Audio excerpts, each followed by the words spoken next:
ஹரிஷ் ஒரே டைம் தான் ஜேசிபி போடா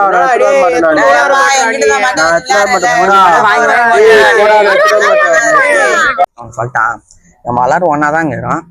சார் எம்பல் மட்டும் வந்து அடிக்கிறாரு, பனிஷ்மெண்ட் எல்லாம் கொடுக்குறாரு. ஆனா இவனு மட்டும் எதுவுமே பண்ண மாட்டான். அப்படி ஒன்னே எதுவுமே சொல்லிடுறான்னு நினைக்கிறேன்.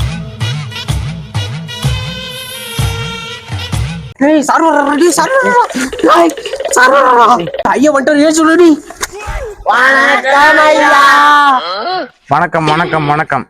இல்ல உட்காருங்க. தேங்க்யூ ஐயா. ஹரிஷ் எங்க? அவனை வந்தானே ஓடிட்டா ஐயா. ஐயா ஆளே இல்ல ஐயா, எங்க போனே தெரியல ஐயா. தனுஷ் இல்லையா ரெனேஷ் அதன் வெற்றிவேல் இல்லையா வினோத்குமார் எவனா போயிட்டு வந்தா? ரெஸ்ட்ரூம் போயிட்டாங்க சார். ரெஸ்ட்ரூம் போட்டது உனக்கு இவ்வளவு வருமா? ஆமா சார், அர்ஜென்ட் சார். உட்காரு போ. ஹரிஷ் சார் எல்லா கிளாஸ் ஒர்க்ல எழுதிட்டாங்க பாரு எல்லாருமே. ஏய் எல்லாம் கிளாஸ் ஒர்க் முடிச்சிட்டீங்களா சார்? எவனும் முடிக்கலையா சார்? என்னடா சொல்ற? ஒத்த கூட எழுதலையா? ஆமா சார், அது மட்டும் இல்ல சார், எல்லாருமே பேசிட்டு இருந்தானுங்க. பேர் எழுதி வச்சிடறேன் சார். சார் பேர் எத்தனை யாரும் பாக்குறேன் ஃபர்ஸ்ட்.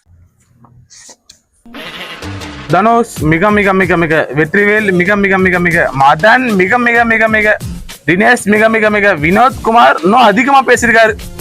ஹரிஷ் எத்தனை பேர் விட்டு உட்காரு, எல்லாருக்கும் பர்மிஷன் பண்ணி தரேன். Okay sir. நாளைக்கு வரும்போது எல்லாருமே காங்காச்சா 100 முறை எழுதினாருங்க. ஒத்தனும் 100 முறையா? ஐயோ